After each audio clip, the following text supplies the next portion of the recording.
Whew, that was a hell of a day. Um, I've got a lot on my mind, and I'm expecting no one to join this because I had no prep, no prior notice. I didn't even know I was going to do this until 2 minutes ago. I said, why not? Let's just wing it. And see if it news lately about the theft. Poké got robbed. Somebody broke into his house. So now everybody's pulling down all of their valuable collection items from the backdrop of their streams because I don't know. Is it for attention? Is it good content? Is it because they're actually worried about people knowing what they have? I think it's pretty obvious if you're a successful Pokemon investment streamer on YouTube that you have some valuable stuff. So just because it's not in your background, I don't think you're fooling anybody. Everybody already knows. Now, if you're taking that product and you're moving it to a different facility for safekeeping, or you're going to open a store, or you're just going to keep it locked up under freaking 24/7 guarded watch, I guess you could do that. But I don't think any of these people are doing that. I think they're just hoping it's out of sight, out of mind. Honestly, it seems a little bit like overkill. The Poké theft, where whoever broke into his house, I think it was kind of an inside job, and like somebody knew he was going to be out of town. Somebody had probably been to his house before. It might have been like a friend of a friend. I don't think it was just some random follower on YouTube that stalked the guy and figured out where he lived and then broke into his house when he wasn't home. It was somebody that knew he was going to be away.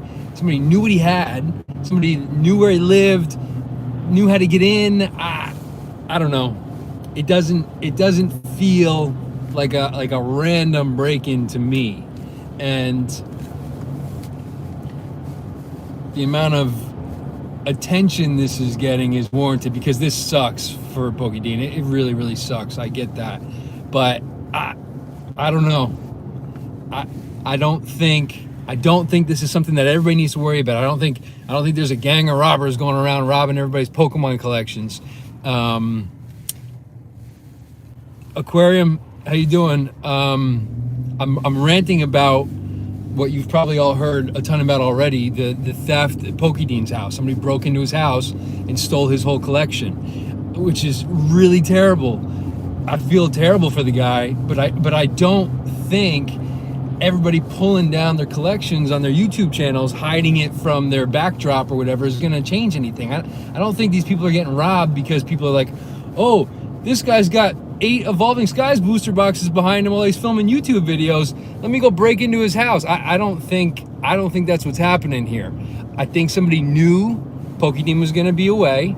They knew where he was. They knew what he had, and they waited till he was gone, and they snuck in and they took his shit. It was an inside job. I'm convinced.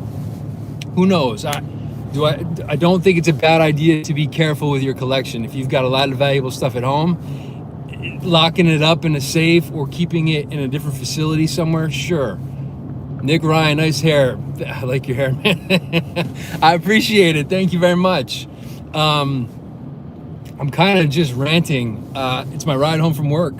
So this is kind of like my opportunity to talk to you guys about my thoughts on Pokemon and what's been going on in the news lately. So if you have any questions, please drop them in the chat. If you want to know how I get my hair looking so good, I can send you some products. My hairdresser has availability, so we can get you set up with her too, whatever you guys need. So where was I? The Poké thing, very, very shitty. I feel bad for the guy.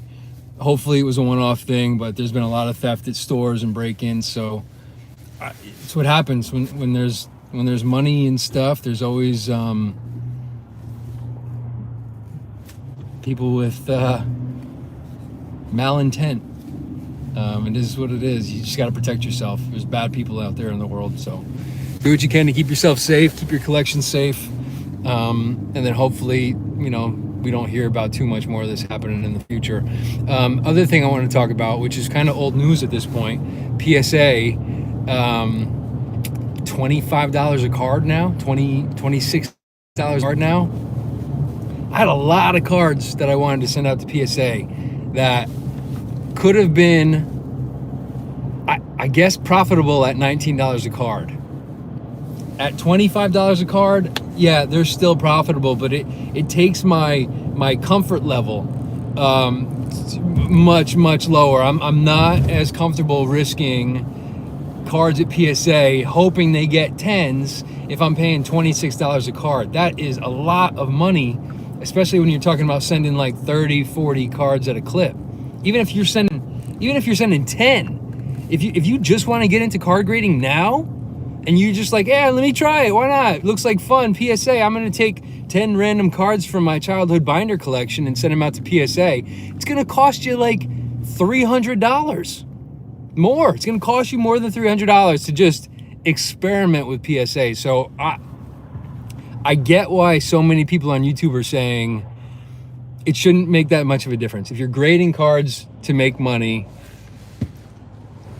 the margins on a good 10 are still significant, even if you're paying $26 a card. But I think a lot of people are experimenting with PSA for the first time, or card grading in general, with cards that aren't going to be that valuable. Or if it's just your personal collection and you want to get something encapsulated to keep it safe, it's a lot of money to do that. The plastic is like $1 worth of plastic, and then I think PSA actually came out, a grader came out on Reddit and said, yeah, we spend about a minute grading every card. So if a grader can grade 60 cards a minute and we're charging $25 a card, do the math. That's a fortune. PSA is making a fortune on grading our cards, and it's not, I don't think they're doing it as like a big money grab. I think they're doing it because there's so many people grading cards with PSA right now that they have to raise the price to slow down the submission rate, because they can't keep up. And what happened during COVID, so many people were submitting to PSA that they just had to shut down, and they had to increase prices. They have to curb the demand a little bit, not necessarily demand, but you need to make it so expensive that you slow down the submissions. And we're seeing that now. A lot of people think the price is going to go up again.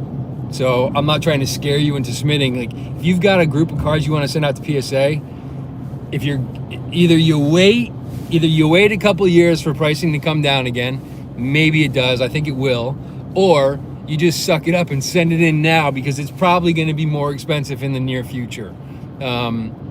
Quickie Hub, hello from Russia. All right. I don't understand any English, but you look cool. Thanks. Quickie Hub, maybe you can run this through ChatGPT or something, get a translator. Maybe I could start broadcasting in different languages. Yeah, the PSA thing kind of sucks. I luckily got my submission in right before the pricing went up. Not because I knew, I just got lucky. What I'm gonna do now is I'm gonna just accumulate cards that I want to send in for grading. I'm gonna stockpile them. I'm not gonna send anything for a little while. I'm gonna sit on them. I'm gonna get probably like 100 cards submission ready. And if PSA comes out with a special, like a grading special in the next like couple of months, I'll probably jump on it, because they do that sometimes. If they get slow, or if they've got like a dip in submission rates, they may drop a special for a week at discounted pricing. That's when I'm going to submit. That's when I would tell. It's like my connection is starting to get a little shot. Yeah, frustrating. I think I want the market to cool off. I think a lot of us do. I think all of the videos of people's homes getting broken into, or scalpers getting into fist fights at Target, it's just, I'm just tired of it. It's getting old.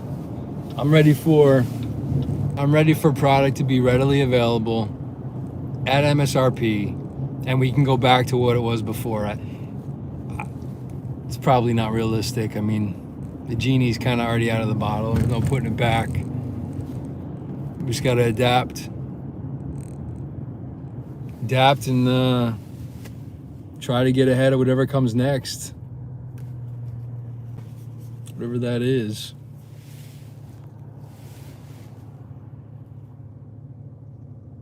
Hmm.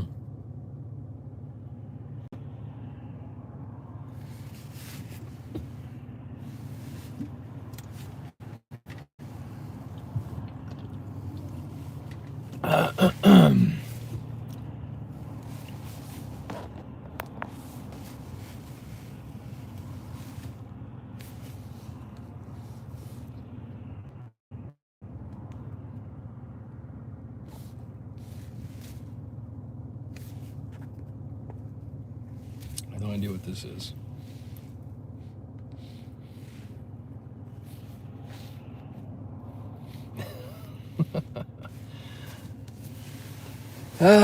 Yep.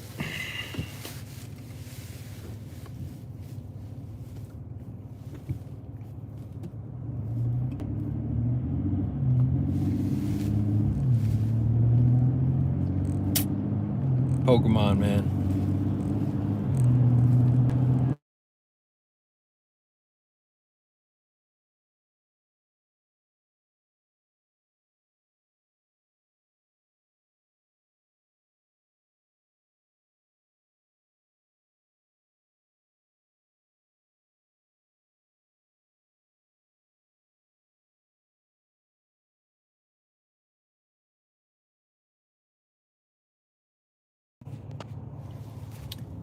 It's not that hard to legitimize yourself, and the benefits are worth it.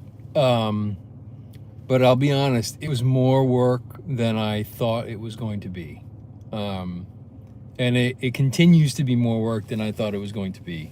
The the whole process of kind of becoming a sole proprietorship or an LLC. I guess I can't speak to the rest of it, but sole proprietorship was definitely harder than I thought. I'm glad I did it. Yeah, it's worth it. You save on taxes and whatnot, but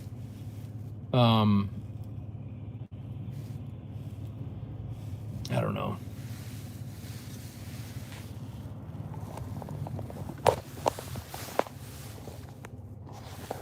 I think that's it, y'all. I'm gonna call it. We'll talk soon. See ya.